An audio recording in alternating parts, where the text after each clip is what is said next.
Hello दोस्तों, income tax Gurukul में आपका स्वागत है। आज हम एक नया चैप्टर शुरू करने जा रहे हैं जिसका नाम है क्लबिंग ऑफ इनकम। क्या होता है उसके सब बारे में हम ध्यान से पढ़ेंगे, सब जानेंगे। धीरे धीरे सारी चीज़ों को एक एक करके हम देखेंगे। बहुत ही इजी टॉपिक है और हमेशा की तरह इसको भी हम एक इजी लैंग्वेज में, एक आप लोगों को समझ में आ जाए, एक कहें तो आसान भाषा में इसको समझाने की कोशिश करेंगे। देखो दोस्तों, कोई भी बात आप जानने से पहले एक बात अगर आप पहले से समझ जाओ, वो मैं एक बार धीरे से बताता हूँ कि क्लबिंग ऑफ इनकम की ज़रूरत क्यों पड़ी, क्यों ये सेक्शन को इंक्लूड किया गया है।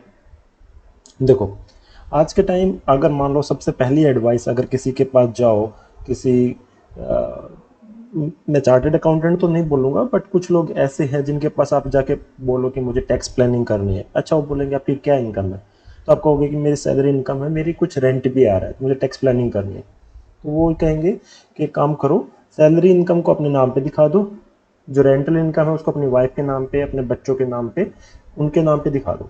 वैसा क्यों बोलते हैं और क्या वो सही है? क्या सच में वो टैक्स प्लानिंग सही है? पहले मैं बताता हूँ कि क्या वो सच में टैक्स प्लानिंग है कि भी नहीं। देखो, इंडिया के अंदर एक प्रोग्रेसिव टैक्स सिस्टम को फॉलो किया जाता है। जो टैक्स की पद्धति है वो प्रोग्रेसिव है। चलो ठीक है, इतना भारी भरकम वर्ड यूज कर दिया। प्रोग्रेसिव का मतलब क्या होता है? प्रोग्रेसिव का मतलब ये होता है कि जिसकी इनकम ज्यादा उससे उतना ज्यादा टैक्स। और रिग्रेसिव टैक्स सिस्टम क्या होता है कि जिसकी इनकम जितनी ज्यादा उसको उतना ही कम टैक्स पे करना पड़ेगा। कहने का मतलब ये है, कोई देश ऐसे भी कर सकता है कि भाई आप जितना ज्यादा इनकम कमाओगे आपको उतना ही टैक्स कम पे करना पड़ेगा, तो उसके सिटीजन सब ज़्यादा इनकम कमाएंगे, ज़्यादा पूरा अकाउंट्स को अच्छे से मेंटेन करके रखेंगे क्योंकि उनको टैक्स पे कम करना है।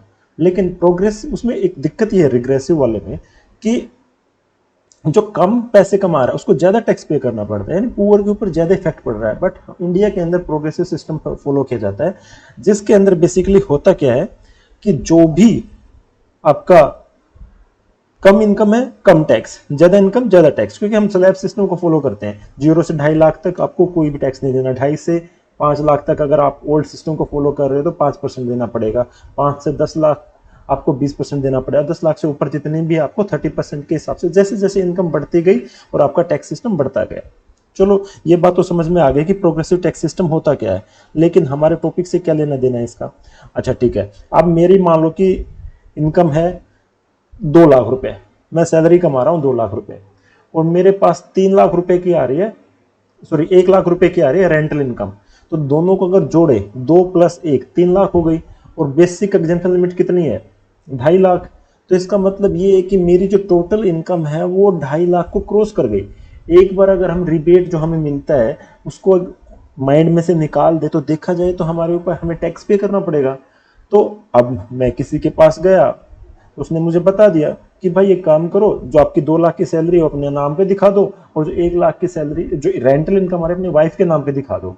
ठीक है, मैं तो बड़ा खुश हो गया क्योंकि 2 लाख की मेरी इनकम हो गई। वो बेसिक एग्जम्पशन लिमिट है जो 2.5 लाख है उससे कम है, तो मुझे कोई टैक्स पे नहीं करना। मेरी वाइफ की भी कोई इनकम नहीं थी तो उसका भी 1 लाख रुपए की इनकम हो गई, वो भी उसकी एग्जम्पशन लिमिट से। तो जहां पे टैक्स पे करना पड़ रहा था वहां पे आपका टैक्स बच गया। मतलब इतना इजी है क्या टैक्स प्लानिंग? चलो, गवर्नमेंट ने सोचा कि नहीं बेटा, आओ मेरे पास।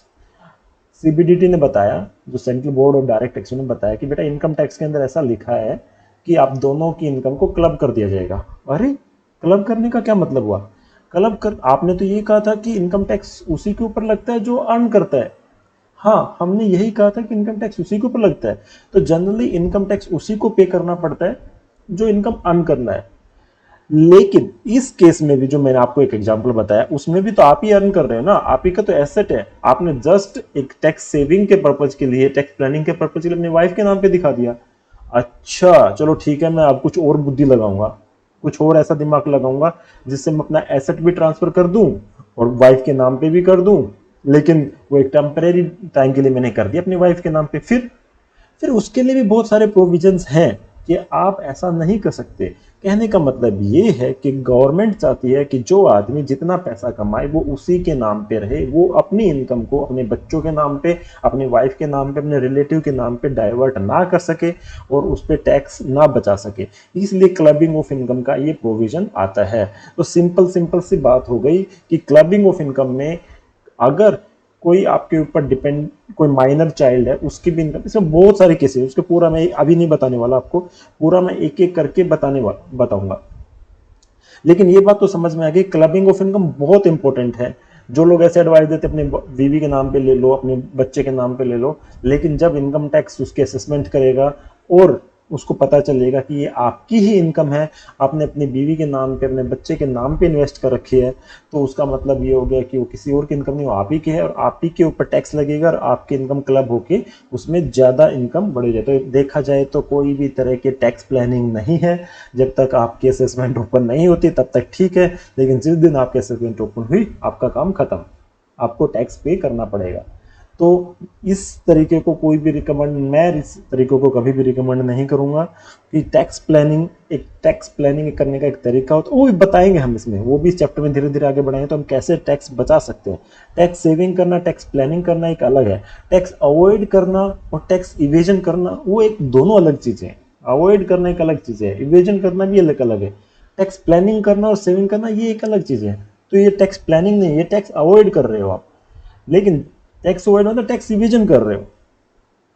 तो क्लबिंग ऑफ इनकम का जो पहला सेक्शन 60 से लेकर 64 तक 4-5 सेक्शन है, उन्हीं के अंतर्गत आपको बताया जाएगा कि क्लबिंग कहां पे होगी, कहां पे नहीं होगी, बस, और कुछ भी नहीं है। कौन से इनकम को हम क्लब कर सकते हैं, कौन से इनकम को क्लब नहीं कर सकते। आज का जो वीडियो है वो पूरा इंट्रोडक्टरी वीडियो है, इसके अंदर हम ज्यादा हम कुछ पढ़ाएंगे नहीं, हमने सिर्फ आपको बता दिया क्लबिंग का क्या मतलब होता है, इंडिया के अंदर जो प्रोग्रेसिव सिस्टम होता है उससे लोग कैसे बेनिफिट उठा सकते थे अगर क्लबिंग नहीं होता, तो ये प्रोविजंस नहीं होते, ये 5 सेक्शन नहीं होते तो। लेकिन अब ये 5 सेक्शन होने की वजह से पूरा इसके लूप होल को बंद कर दिया है। अब भी कुछ चीजें हैं जो हम आपको जैसे जैसे आगे आने वाले वीडियो है उसमें बताएंगे। अभी देखो, आज हम एक सेक्शन को पढ़ लेते हैं, सेक्शन 60। उसमें यह कहता है कि कोई भी आदमी अगर मान लो अपना एसेट से जो इनकम आ रही है उसको ट्रांसफर कर दे, किसको, किसी भी आदमी के नाम पे। मेरा एसेट है, मान लो मेरे पास एक एसेट है, मेरे पास एक पीस ऑफ लैंड है और वहां से मुझे रेंट आ रहा है, लेकिन मैं अपने नाम पे नहीं दिखा रहा, अपने पापा के नाम पे दिखा रहा हूँ, अपने भाई के नाम पे दिखा रहा हूँ, अपने बीवी के नाम पे दिखा रहा हूँ, मेरे नाम पे नहीं दिखा रहा। और जबकि मैंने ट्रांसफर किया ही नहीं, मेरे नाम पे ही है एसेट, लेकिन मैंने सिर्फ उसका रेंट दिखाया कि वो रेंट उनके नाम पे क्रेडिट हो रहा है, रेंट उनके अकाउंट में जा रहा है, जबकि एसेट तो मेरा है, एक रेजिडेंस तो मेरा है, और वो रेजिडेंस जो पीस ऑफ लैंड या रेजिडेंस जो भी है मेरा है, वो उसकी रजिस्ट्रेशन मेरे नाम पे है, मैंने उसको बाय किया है, लेकिन वो रेंट मेरे पापा के अकाउंट में क्रेडिट करवा रहा हूं मैं अपने टेनेंट को बोल रहा हूं कि मेरे अकाउंट में पैसा क्रेडिट मत करो, क्योंकि मेरी इनकम जो एग्जेम्पशन लिमिट है या फिर जो हायर जो टैक्स रेट की लिमिट है उसमें चला जाएगा, तो प्लीज आप मेरे अकाउंट में ट्रांसफर मत करो। तो वो क्या करेगा, ठीक है आप मुझे दूसरा अकाउंट दे दो, मैं वहां पे कर दूंगा। और वो आदमी जो भाई के नाम पे, पापा के नाम पे, मम्मी के नाम पे या बीवी के नाम पे या रिलेटिव के नाम पे या किसी के नाम पे, नेबर के नाम पे भी अगर आपने उसको ट्रांसफर किया है तो वो इनकम उसकी मान के, चलो आगे देखते हैं। इस बात से कोई भी फर्क नहीं पड़ता दोस्तों, दिस इज इमैटेरियल, कोई भी फर्क नहीं पड़ता कि ट्रांसफर हुआ है, ये रिवोकेबल है, ये इरिवोकेबल है। अरे रिवोकेबल, देखो रिवोकेबल एक टेम्परेरी होता है, अगर एक आसान सी भाषा में समझे तो एक टेम्परेरी सा होता है, टेम्परेरी अरेंजमेंट। इरिवोकेबल एक परमानेंट अरेंजमेंट होता है। इनका भी डिफरेंस हम समझाएंगे, इनके भी बारे में बहुत सारी चीजें हमें पढ़ेंगे, लेकिन तब तक इतना ध्यान में रख लो कि अगर कोई भी ट्रांसफर रिवोकेबल और इरिवोकेबल हो, ये एक्ट के शुरू होने से पहले किया गया हो, ये एक्ट के शुरू होने के बाद में किया, उस चीज से भी कोई फर्क नहीं भी हो जाए सर 1961 से पहले मैंने ऐसा अपना इनकम किया था, कोई बात नहीं, वो इनकम भी आपके अकाउंट में ही क्रेडिट होगी और जो भी एक्स्ट्रा टैक्स और पेनल्टी आपको पे करना पड़ेगा। तो कोई भी आदमी अगर किसी एसेट को ट्रांसफर नहीं करता और उससे इनकम को ट्रांसफर कर देता है, तो उस केस में वो इनकम ट्रांसफरर के नाम पे ही जोड़ी जाएगी, ना कि किसी और के नाम पे। मैंने ट्रांसफर की है, वो इनकम, एसेट मेरे नाम पे था, तो मेरे नाम पे ही वो इनकम ऐड होगी, ना कि किसी और के नाम पे।